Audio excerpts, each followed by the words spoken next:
Écoutez Isabelle Maréchal, c'est tendre l'oreille à de l'information juste, livrée avec une ouverture authentique. Isabelle Maréchal.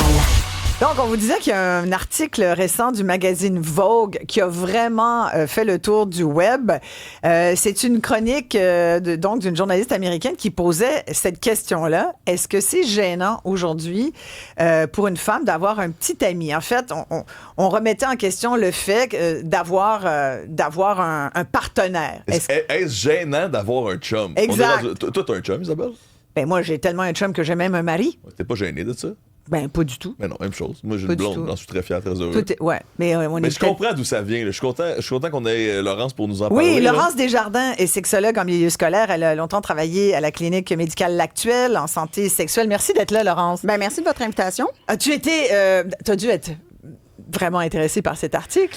Ben, c'est sûr que quand l'article est sorti dans le Vogue, je l'ai lu. J'ai capté beaucoup de petits catchphrases. C'est quelque chose que j'avais aussi moi-même remarqué dans mes heures où je erre sur les réseaux sociaux.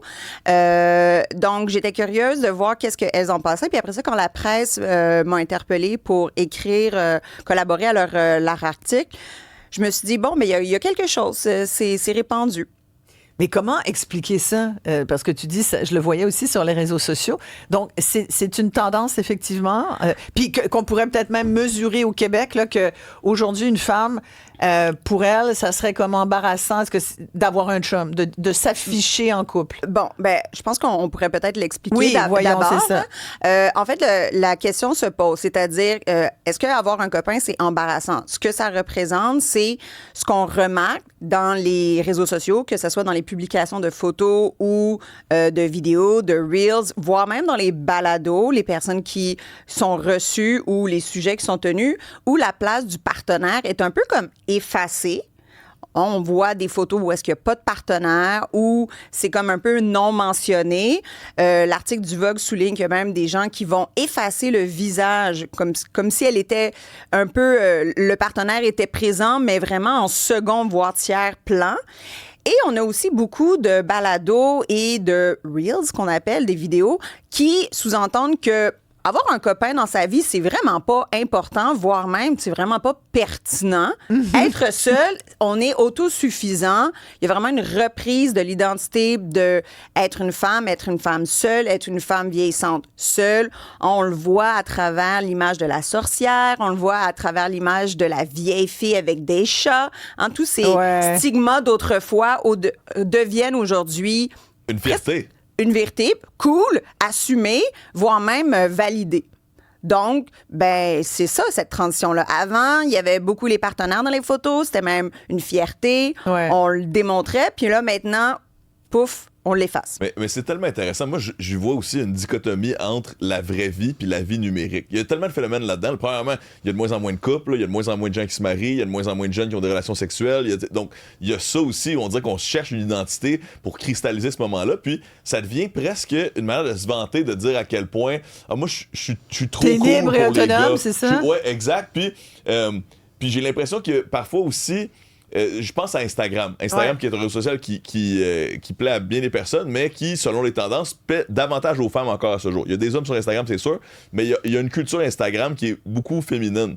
Mais j'ai l'impression que c'est quasiment rendu tabou de montrer qu'on est heureuse en couple parce que le modèle qui est préconisé présentement par la mode, c'est plus justement de s'être affranchi de ce vieux modèle. Donc, j'ai l'impression que... Et en même temps, on a des tradwives. Oui, mais même là, est-ce qu'on voit leur chum dans leurs vidéos TikTok? Pas nécessairement. Les vidéos de Tradwife, c'est des femmes en train de cuisiner puis qui glorifient, qui font un peu un spectacle de ce mode de vie, ironiquement, puisqu'elles-mêmes semblent avoir un emploi. Si elles continuent d'être influenceuses TikTok, c'est aussi une manière de s'impliquer économiquement dans la société. Mais bref. Mais toi, tu sembles dire que c'est un phénomène réseaux sociaux? 100%. Moi, réseaux sociaux et de l'époque actuelle. Puis, j'ajoute aussi un autre niveau à ça. Moi, je suis en couple heureux depuis longtemps. Comme tu sais, j'attends un enfant, je suis très heureux. Mais j'ai été quand même très, très précautionneux avant d'afficher ma blonde sur mes réseaux sociaux. Puis même là, je l'ai montré en story, mais même là, sur les photos, on la voit de dos parce qu'elle est présente. Arrête donc! Oui, parce que j'ai eu précédemment une relation très publique que j'ai adorée avec quelqu'un qui était extraordinaire. Qu'on connaît? Oui, ben oui, j'ai été 8 ans avec une YouTubeuse, Cam Grande-Brune. Bon, ça commence à être inclusif, cette conversation, exact. quand même. Ben oui, On va lui laisser l'intimité. Je termine là-dessus. Je trouve que il y a de quoi de plus intime dans le fait de protéger sa relation pour la vraie vie plutôt que d'en faire un spectacle pour tout le monde. Ouais. Donc, il y a cette partie-là aussi de moi qui comprend qu'il y a autre chose que de montrer à quel point on est dans l'amour pour tout le monde, alors que dans le fond, l'amour devrait être pour la famille et pour l'intimité. Laurence? Il y a vraiment plusieurs choses dans ton intervention et j'aime vraiment beaucoup tous ces éléments que tu as abordés. Tu as abordé la question de la vraie vie dans la réalité puis la vie en ligne. La vie en ligne, c'est de la représentation, c'est une prestation. Alors, on peut faire dire ce qu'on veut à notre Instagram, notre TikTok, etc. Donc, il y a cet aspect de prestation. Il y a l'aspect de l'intimité. C'est quoi l'intimité pour nous? C'est-à-dire que pour nos Gen Z ou même nos Gen Alpha, la notion de vie privée ou de qu'est-ce qui est intime, secret, personnel, c'est vastement différent des milléniaux, voire même des Gen X et mieux avant, parce que c'est la première génération qui ont vécu 100% en ligne. Moi, je dis souvent à mes jeunes en milieu scolaire, vous avez des photos de bébés en ligne parce que vos parents étaient déjà sur Internet. Donc, vous, votre connaissance de c'est quoi qui est personnel à moi, comme par exemple l'amour, le sexe, le couple, vous le partagez en ligne, ça vous fait pas grand-chose. Parce que vous l'avez tout le temps fait. Exact. Donc, quand tu parles de, moi, j'ai une relation qui était très publique versus en ce moment, je la garde un peu plus privée, c'est que tu as vu les deux. Tu vois, c'est quoi la différence entre l'intimité, c'est-à-dire ce que je peux partager aux autres, puis qu'est-ce que je considère qui est juste moi et elle, ou moi et elle et ma famille. Donc, ça, c'est un autre élément. Et après ça, il y a tout le courant au niveau féministe que l'on vit actuellement. Et je pense que l'article du Vogue est de mentionner est-ce qu'avoir un partenaire, c'est embarrassant. Le embarrassing veut pas référer à embarrassing dans le sens de cringe, de comme pas cool. C'est plus dans le sens incohérent.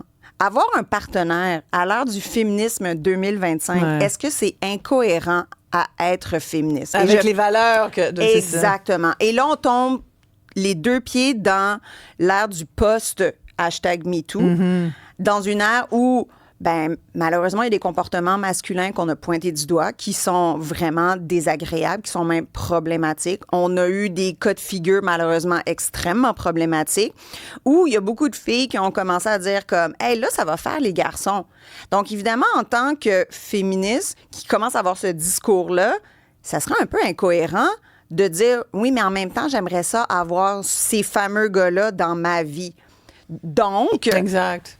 Évidemment, je veux pas être incohérente. Donc, j'assume un célibat qui est maintenant un célibat qui est choisi, imposé. C'est quoi la forme de figure qui est très proactive ou qui est plus facile à accepter?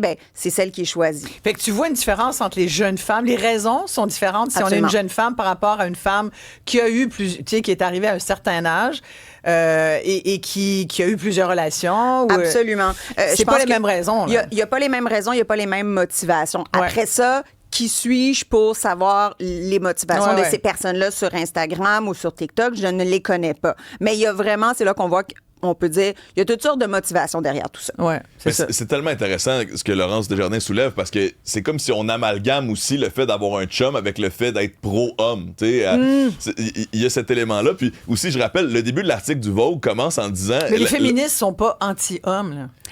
Encore une fois, il y a un spectre là, dans le féminisme, puis il y a le féminisme littéraire, il y a le féminisme dans la vraie vie, puis il y a le féminisme peut-être parfois performé sur les réseaux sociaux aussi. Puis j'allais dire, l'article du Vogue commence alors que l'autrice nous dit que quand elle voit les chums de ses amis sur Internet, elle met à muet cette personne-là. C'est comme si on zappait l'idée du chum. Puis là, moi, je me pose aussi la question si, en plus de la représentation féministe, il n'y a pas aussi une question de... Ça te met dans le visage ce que tu choisis de pas avoir ou ce que tu ne réussis pas à avoir aussi. Est-ce qu'il y a un moyen aussi d'éviter une certaine souffrance ou peut-être même une jalousie en disant je choisis un autre chemin présentement puis je veux pas être exposé à cette autre possibilité. Au couple de l'autre, qui pourrait aussi être sain. Je pense que c'est bien important de voir que tout ça, on est dans la nuance. C'est-à-dire, si on regarde le mot féministe, qu'est-ce que c'est? En effet, ce n'est pas anti-homme.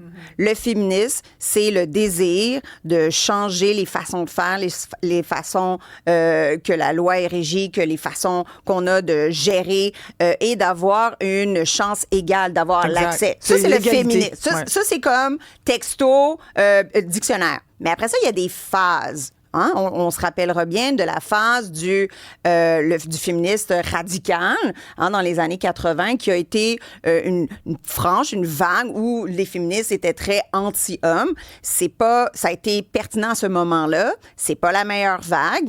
Évidemment, anti-homme veut dire anti 50% de la population. Là, c'est pas tellement réaliste à long terme. Par contre, ça a été pertinent à ce moment-là, puis on est passé ailleurs. En ce moment, je sens. Et là, c'est mon interprétation de sexologue. J'invite les sociologues, les sexologues, les gens qui étudient et qui observent de venir soit me contredire ou échanger avec moi.